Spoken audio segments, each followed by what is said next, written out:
You know the feeling. The meeting is going in the wrong direction. Someone says something that is factually incorrect or unfair, or, and this is the worst one, directed at you, and something shifts inside you. It's not anger exactly, it is more like a door opening. And before you can decide whether to walk through it or not, you have already spoken. Maybe it was a sharp comeback that stopped the room cold. Maybe it was a sarcastic comment that landed harder than you intended. Maybe it was a pushback that was technically correct but politically catastrophic. And the moment the words left your mouth, you knew. You watched the room shift. You saw the expression on your manager's face. And you spent the rest of the meeting and probably the rest of the day replaying that. If that has happened to you more than once, this video is for you. Because the question is not why you said it. The question is why someone as smart as you keeps saying it. And the answer is not what most of the people think. I want to tell you something I observed in 30 years of leading teams. The professionals who said the most regrettable things in the meetings were almost never the least capable people in the room. They were amongst the most capable ones. Technically sharp, high standards, deeply invested in the outcome. And that combination of high capability, high standards, deep investment creates a specific kind of pressure inside a meeting. A pressure that the most intelligent people in the room feel most acutely. I have watched it derail careers that had no business being derailed. I have seen it happen to people I genuinely believed were going to be exceptional leaders. And almost every time, the person walked away thinking the same thing. I am not usually like this. I do not know what happened. I know what happened, and I am going to tell you that. Most advice about saying things you regret sounds like this: think before you speak, count to 10, take a deep breath. And if you have ever tried any one of those in the heat of a difficult meeting, you know they do not work. Not because you lack self control, because they are solving the wrong problem. Here is what actually is happening. When you are in a meeting and something goes wrong, when someone says something incorrect or dismisses your idea or throws your team under the bus, your brain registers a specific kind of threat, not a physical threat, an intellectual threat. And high intelligence people respond to intellectual threats with a very particular weapon: certainty. The certainty that you are right, the certainty that the other person is wrong, the certainty that if you do not correct this right now, something important would be lost. And here is the trap: that certainty is often completely correct. You are right, they are wrong. The thing does not need to be said. But certainty about being right has absolutely nothing to do with whether this is the right moment, the right way, or the right room to say it. Being right is not the same as being effective. And smart people confuse those two things constantly. Because in a technical world, in code, in architecture, in data, being right is enough. Right is right, wrong is wrong. It's binary. The correct answer wins. But in a room full of people with competing priorities, insecurities, and political stakes, being right is just the entry fee. What matters is how the room receives what you say. And in the heat of certainty, that calculation disappears entirely. In 30 years of sitting in rooms and coaching the people later, I have identified three specific triggers, three situations where smart, capable professionals are most likely to say something they immediately wish they had not. If you can recognize which trigger is yours, you're halfway to solving it. Trigger 1: public factual error. Someone says something that is factually wrong in front of everyone, and it is your area. The impulse is immediate and feels completely justified because it is your domain and because accuracy matters, because letting it stand feels like endorsing it. And so you correct it directly, sharply, perhaps with a tone that carries more edge than you intended. This is not actually how it works. The latency issue is on the client side, not us. We have been over this. Well, it's technically accurate, relationally catastrophic, and now the room remembers how you said it, not what you said. Trigger number two, credit being taken or blame being placed incorrectly. Your work is being misrepresented, or your team is being blamed for something that was not their fault, or someone else is receiving credit for your contribution. This trigger is the most emotionally loaded one because it is not just about being wrong, it's about fairness. And the sense of injustice that comes with it is one of the hardest emotional states to regulate in a professional setting. Actually, that was my team's analysis. We built that entire framework. I'm not sure where this version came from. Again, not wrong, but said in a tone in that moment in front of those people, it sounds like a complaint. And complaints do not build leadership credibility. Trigger 3, a decision you know is wrong. A decision is made or has already been made that you can see is going to cause problems, and nobody else in the room seems to see it. This one is the most professionally dangerous trigger of all because it activates not just certainty but responsibility as well. You feel that if you do not say something, you are going to be complicit in a mistake. You say, with respect, I think this is exactly a wrong approach. We tried something similar 2 years ago and it failed for the same reasons. I'm genuinely concerned we are not learning from that.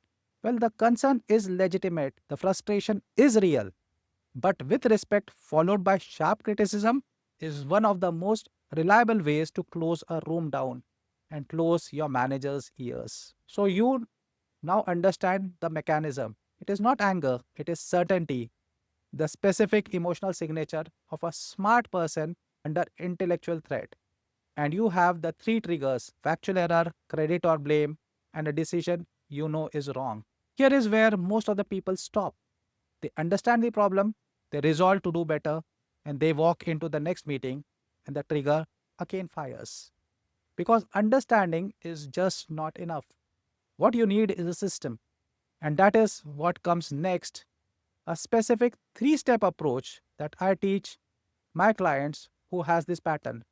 It is not count to 10, it is something that actually works because it goes to work before the trigger fires. That is the act response. Three steps that interrupt the pattern. A stands for awareness, C for the choice, and T for the translation. Let me walk you through with each one of them. A. Awareness. Name the trigger before it names you. The reason think before you speak does not work is that by the time you think, you have already spoken. Awareness works a little differently. It is not a pause in the moment, it is pre built recognition of your own pattern. You already know which of the three triggers is yours. Maybe it is a factual error, that is the one you cannot let stand. Maybe it is a credit trigger, the injustice one. Or maybe it is a wrong decision, the responsibility one. For your next high stakes meeting, name it to yourself specifically. In this meeting, if someone misrepresents the technical architecture, I am going to feel the pull to correct it immediately. That is my trigger. I am naming it now, so when it fires, I recognize it instead of being driven by it. That sentence, said quietly to yourself before the meeting, is one of the most powerful things that you can do because you cannot regulate a feeling that you have not yet named. But a feeling that you have already anticipated loses half its power over you. C. Choice. Once you feel the trigger fire and you feel it, there is a question, one question, that if you can ask in the half second before you speak, changes the entire outcome. The question is this the right moment?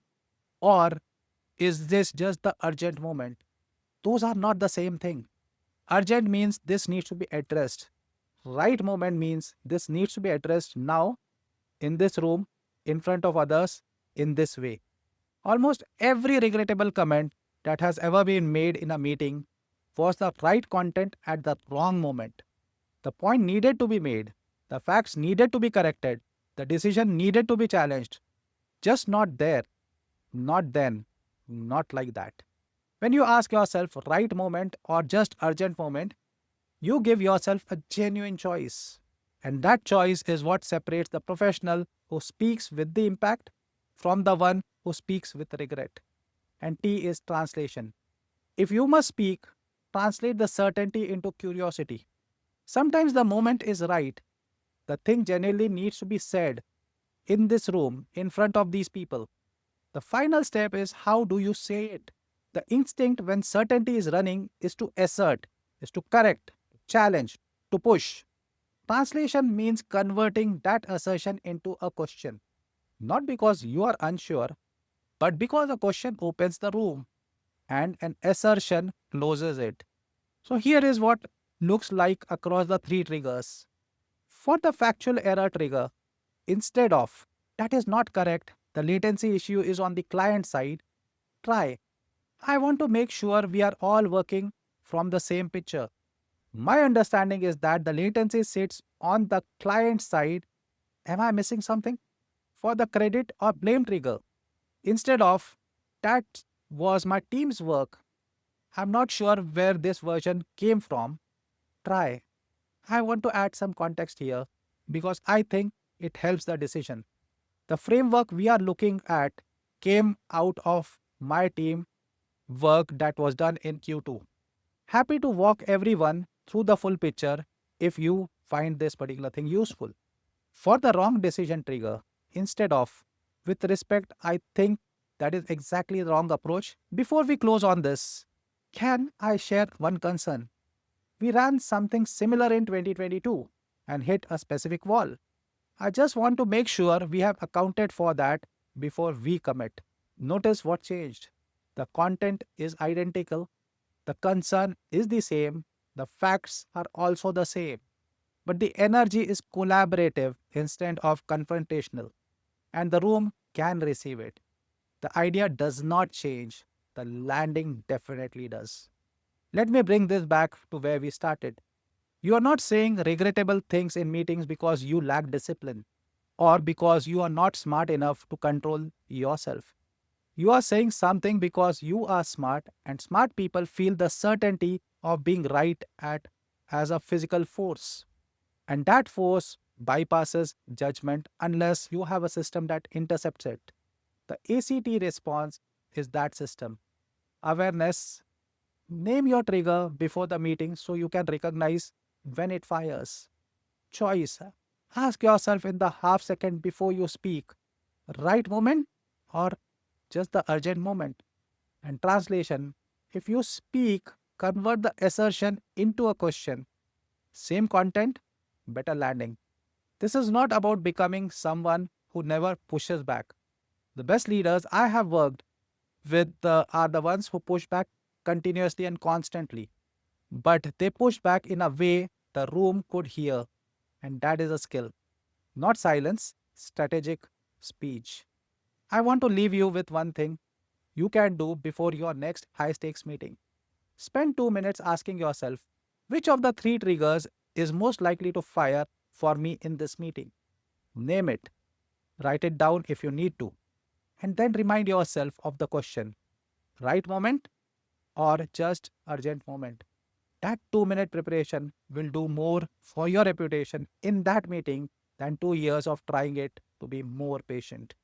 Because this was never a patience problem, it was always a preparation problem. And now you have the preparation. I want to know which of the three triggers is yours, the factual error, the credit and blame one, or the wrong direction. Tell me in the comments, and if you are brave enough, tell me the meeting where it cost you something.